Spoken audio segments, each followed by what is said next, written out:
Anak-anakku yang tersayang, mari bersama Berham dan keluarga kita minta Roh Kudus menguraikan kebenarannya. Tadi Berham sudah baca Matius 27. Ternyata sungguh menyedihkan. Ada orang bisa menjadikan firman Allah sebagai musuhnya. Kenapa bisa menyimpulkan seperti itu, Berham? Karena Yudas adalah murid Yesus. Pasti dia sudah sering sekali mendengarkan firman Tuhan. Memang ia telah mengikuti Kristus dengan penuh semangat, bahkan dipercaya sebagai bendahara. Tapi kenapa dia mau menyerahkan gurunya? Itulah, Papa juga heran. Tapi itu peringatan agar kita selalu waspada.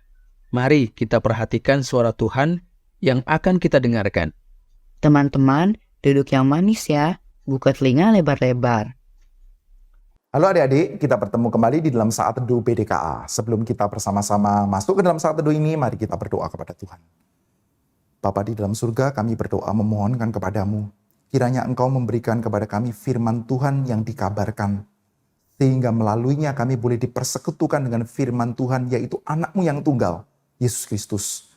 Kami sungguh rindu, kiranya Engkau karuniakan kepada kami Roh Kudus yang memberikan kepada kami iman, yang melaluinya kami boleh dipersekutukan dengan firman Tuhan. Kami sungguh ingin hidup kami semakin serupa dengan Kristus. Tolonglah kami ya Tuhan, berbelas kasihanlah dan beranugerahlah kepada kami. Terima kasih dalam nama Tuhan Yesus kami bersyukur. Amin. Adik-adik sekalian, kita mengingat bahwa Tuhan Yesus telah diserahkan kepada mahkamah agama sampai akhirnya dijatuhi hukuman mati. Tetapi mahkamah agama tidak bisa langsung melakukan penghukuman mati itu, lalu membawa Tuhan Yesus kepada Pilatus. Pada waktu itu Pilatus yang menguasai untuk wilayah Yudea. Dialah yang bisa punya kuasa untuk menjatuhkan hukuman untuk orang-orang yang dianggap sebagai kriminal. Nah, tapi kita kembali lagi ya. Yesus telah diserahkan kepada mahkamah agama. Siapa yang menyerahkan? Siapa orang yang akhirnya menjual Tuhan Yesus? Kita mengingat salah seorang muridnya yang sangat jahat. Namanya adalah Yudas Iskariot. Nah, Yudas ini adalah seseorang yang mencintai uang. Kalau kita perhatikan di dalam kitab suci kita, sudah ada peringatan yang sangat keras bahwa cinta uang adalah akar segala kejahatan. Orang itu kalau mencintai uang, kepinginan hatinya adalah saya kepingin kaya, saya kepingin kaya. Hanya itu saja, maka kita bisa mendapati ya, pikirannya itu bisa melanglang buana pergi ke tempat yang jauh, lalu tidak mempedulikan yang namanya kebenaran. Adik-adik sekalian, kalian adalah orang-orang yang saat ini mungkin masih kecil, bersekolah, kepingin suatu hari nanti kuliah, lalu mendapatkan pekerjaan yang baik. Berhati-hatilah. Kaya itu bukan cita-cita yang baik. Kaya itu bukan satu buat tujuan yang harusnya menjadi sasaran kita. Kaya boleh tidak? Boleh. Punya banyak uang boleh enggak? Boleh. Tetapi tidak boleh dijadikan cita-cita. Terus cita-cita saya apa? Cita-citamu harus serupa dengan Kristus, menjadi berkat bagi banyak orang. Nah, ketika kita bekerja dan menjadi berkat banyak orang, kita bekerja melakukan pekerjaan, misalkan ya jadi dokter atau pekerjaan apapun saja, ketika kita bekerja, lalu orang-orang itu mulai memberikan kepada kita apresiasi, lalu kita menjadi orang kaya, itu boleh. Yudas ketika menjadi murid Tuhan Yesus, dia itu sering mengambil uang karena dia adalah orang yang dipercayakan untuk mengelola keuangan dari tim pelayanannya Yesus dan murid-murid yang lain. Nah, Yudas ini menjual Tuhan Yesus dengan harga 30 keping perak. Satu buah dosa yang begitu serius menjual Tuhan Yesus. Tapi kamu tahu tidak? Kalau di dalam Injil Matius yang kita sedang sama-sama bicarakan ini, penjualan Tuhan Yesus dengan 30 keping perak, yang akhirnya itu dilakukan oleh Yudas secara sangat buruk itu ya. Kita melihat cerita dosanya Yudas ini ya, didekatkan sekali dengan cerita dosa murid Tuhan Yesus yang lain. Kalian tahu enggak? Dan ini ceritanya ada di dalam Matius pasal 27 ya. Tepat satu pasal sebelumnya, satu perikop sebelumnya, ada cerita murid Yesus yang lain. Jadi kita melihat ya, ada dua murid Yesus, dua-duanya melakukan dosa yang sangat besar. Tapi dua-duanya memiliki akhirnya nanti arah hidup yang sangat berbeda. Kalian masih ingat siapa murid Yesus yang itu? Betul, jawabannya adalah Simon Petrus. Simon Petrus memang tidak menjual Tuhan Yesus, tapi dia melakukan satu buah dosa yang sangat mengerikan, yaitu menyangkali Tuhan Yesus selama 3 kali.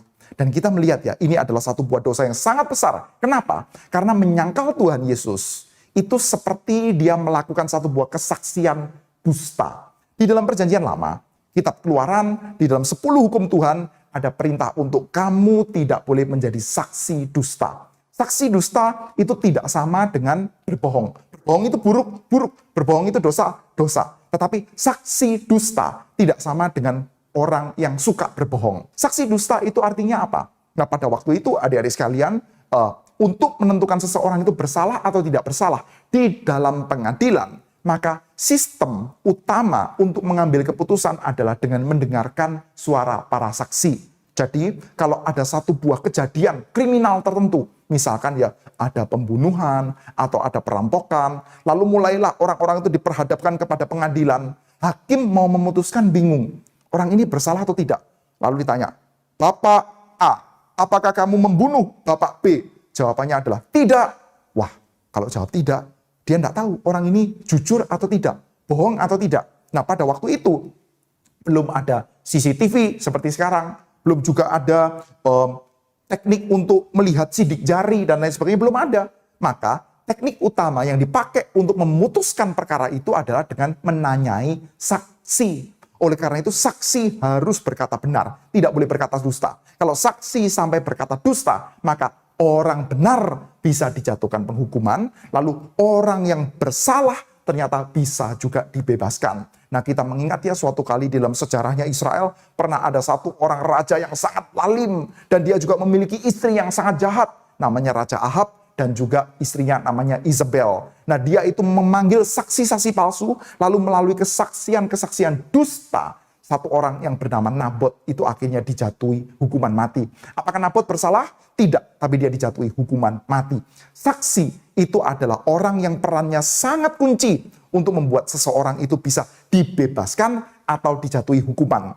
Nah, bagaimana harusnya saksi? Saksi harus berkata benar, sehingga orang yang bersalah dihukum, orang benar dilepaskan sebagai orang bebas. Tapi kali itu Petrus telah bersaksi dan kesaksiannya dusta. Dia ditanya, apakah kamu kenal Yesus? Dia menjawab, saya tidak tahu apa yang kamu katakan. Logat bicaramu sama. Seperti kalau adik-adik mendengarkan logat bicara saya mau pergi kemanapun saja, ke dalam tempat yang berbeda-beda. Orang tahu, kamu ini berasal dari Jawa. Kamu dibesarkan di Jawa, karena logatnya itu ketahuan. Nah, Petrus ketahuan logatnya. Logatmu itu orang Galilea. Kamu pasti bersama dengan Yesus. Lalu Petrus itu bersumpah dan mengutuk. Bersumpah dan mengutuk, setelah itu ayam berkokok. Ini dosa yang besar sekali. Dia sudah bersaksi dusta. Dan kita tahu ya bahwa melalui kesaksian-kesaksian dusta, akhirnya nanti Yesus akan dijatuhi hukuman mati. Memang bukan melalui kesaksiannya Petrus, tapi melalui kesaksian dusta, Yesus akan dijatuhi hukuman mati.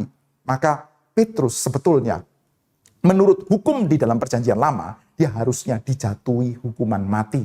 Dan dia bukan cuman bersaksi dusta. Bersaksi dusta itu sendiri sudah buruk ya. Tapi dia bukan cuma bersaksi dusta saja. Dia bersaksi dusta terhadap Yesus Kristus, sang kebenaran itu sendiri. Bahkan dia bersumpah dan mengutuk. Oleh karena itu kita mendengar ya. Setelah ayam berkokok, Petrus langsung ingat. Wah, saya sudah melakukan kesaksian dusta. Dan saya sudah bersumpah, mengutuk. Saya sudah melakukan dosa yang sangat besar. Saya pasti akan mengalami penghukuman yang demikian besar. Maka dia menangis dengan terseduh-seduh. Dia begitu ketakutan. Dosanya begitu besar. Jadi kita melihat ada Petrus, ada Yudas Iskariot.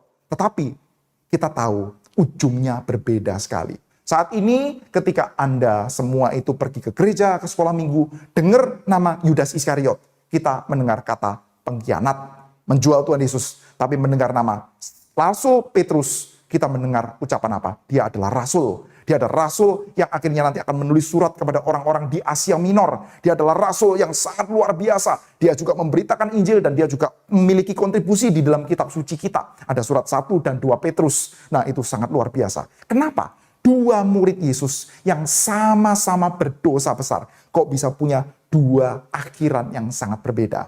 Nah, ini penting adik-adik. Kalau kalian perhatikan, satu perikop sebelum cerita Yudas itu nanti akan gantung diri, cerita Petrus, ada catatan. Petrus mengingat apa yang sudah dikatakan oleh Yesus.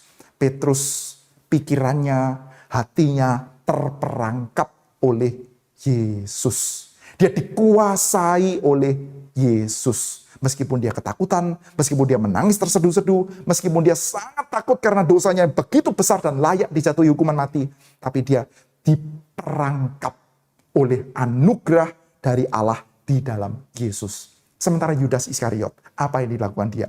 Yudas pergi kepada imam. Pada waktu itu imam adalah orang yang bertugas di bait suci. Dan Yudas melakukan hal yang harusnya dilakukan ketika Anda itu pergi kepada imam dan pergi ke bait suci. Yang pertama, Yudas menyesali dosanya. Yang bagus loh ya. Yang pertama, Yudas menyesali dosanya. Yang kedua, dia pergi kepada imam. Yang ketiga, dia mengembalikan uangnya. Dia mengatakan, saya tidak mau uang ini.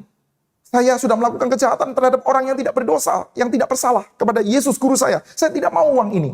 Maka saya kembalikan. Jadi Yudas sudah melakukan ya kewajiban agama yang standar di dalam bait suci pada waktu itu. Menyesal, mendatangi imam, setelah itu mengakui dosanya, setelah itu mengembalikan hasil dosanya itu 30 keping perak. Harusnya menurut standar agama yang ditata layankan di bait suci pada waktu itu, Yudas sudah melakukan semua persyaratan yang diperlukan. Tetapi kalian tahu apa jawaban imam-imam itu? Imam-imam itu mengatakan, itu bukan urusan kami, itu urusanmu sendiri. Ini aneh sekali. Yang namanya mengurusi dosanya orang, melakukan upacara kurban, itu urusannya imam. Tapi pada waktu itu, bait suci sudah tidak bisa lagi dijadikan gantungan. Bait suci dan seluruh sistem peribadatan manusia tidak bisa dijatuhkan gantungan. Duh, kalau begitu, urusan dosa, siapa yang bisa menyelesaikan? Yudas Iskariot pergi kepada agama. Saat ini ada banyak agama di dalam dunia. Orang ketika mau mengurusi dosanya, mereka beragama. Mereka melakukan banyak prinsip-prinsip agama. Mungkin melakukan sedekah, mungkin berpuasa, mungkin melakukan banyak hal-hal yang lain, menyiksa diri dan lain sebagainya. Tetapi agama tidak bisa menyelesaikan urusan dosa manusia yang demikian besar. Anda dan saya, adik-adik sekalian, dan kita semua adalah orang-orang yang berdosa. Bagaimana urusan dosa kita bisa dibereskan? Tidak bisa dibereskan dengan agama. Adik-adik sekalian, dosa hanya bisa dibereskan bukan dengan kita menyesal, bukan dengan kita merasa sedih, bukan dengan kita pergi kepada gereja atau kepada agama tertentu. Tetapi adik-adik sekalian, menyesal itu penting, merasa sedih itu penting. Tapi kita butuh anugerah di dalam pribadi Yesus Kristus. Hanya Dia yang menanggung dosa kita dan yang memberikan kepada kita kesucian sehingga kita bisa dibawa untuk datang kepada Allah Bapa dalam keadaan yang baik di dalam Yesus Kristus. Kita mengingat ya, kita mau datang. Kita akan dihancurkan dari segala dosa-dosa kita, lalu dibentuk kembali supaya menjadi serupa dengan Kristus dan dibawa kepada Allah Bapa dalam keadaan yang baik dan menyenangkan Tuhan. Harap adik-adik sekalian kita bisa menyadari dalam semua kelemahan-kelemahan kita, mari kita berhamburan, pergi menghambur kepada tangan anugerah Tuhan yang besar di dalam pribadi Tuhan kita, Yesus Kristus. Besok kita akan melanjutkan sedikit cerita dengan melihat bagaimana akhir dari Yudas Iskariot. Kiranya Tuhan menyertai setiap kita. Mari kita berdoa. Bapa di dalam surga, kami berterima kasih. Kami bersyukur karena dalam hidup kami yang cuma satu kali ini, kami boleh mengenal anugerah Tuhan. Kami boleh mengenal pribadi Yesus Kristus. Kami percaya bahwa agama tidak bisa menyelesaikan masalah kami. Tetapi Yesus Kristus yang menyelesaikan urusan dosa kami. Sehingga kami pun dibenarkan. Sehingga kami pun disucikan. Sehingga kami pun dibentuk dan diserupakan oleh tangan-Mu, Sang Penjunan, yang menyelamatkan, membentuk kami, memakai kami menjadi alat yang menyenangkan-Mu. Terima kasih Bapa, kiranya nama-Mu dipermuliakan. Dalam nama Tuhan Yesus kami bersyukur, kami berdoa. Amin.